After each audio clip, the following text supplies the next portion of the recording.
One of our top stories this morning, the death toll from the powerful earthquake in Thailand and Myanmar now tops more than 2,000 people, and that number expected to grow. Rescue crews say they've had a difficult time accessing remote communities, as much of the country of Myanmar was already destroyed from an ongoing civil war. Now emergency personnel from other countries are flying in help to try to recover the bodies. WFMY News 2's Giselle Thomas is live with how our Samaritan's Purse is assisting relief efforts. Giselle? Yes, now a plane similar to this size with Samaritan's Purse took off on Monday with tons of emergency supplies and relief efforts to go to Myanmar. Now, some of those supplies include tarps and also a water filtration system that could provide clean drinking water for up to 10,000 people at a time.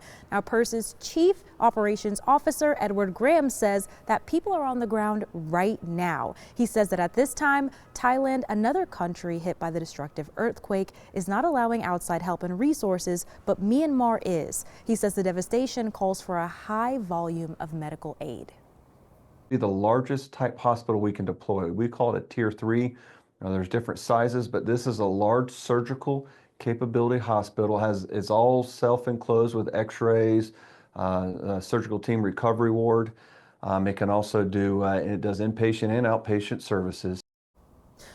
Graham says once the plane took off here, it went to Canada to collect more supplies. He says it's something different than last year. He says the devastation is real and the team is committed to help. We're going to do multiple cargo flights back and forth, and we'll keep working until the need is no longer there for us to be there. And we'll try to transfer things to local authorities, local medical facilities, but we know they're overwhelmed right now. The need is that great.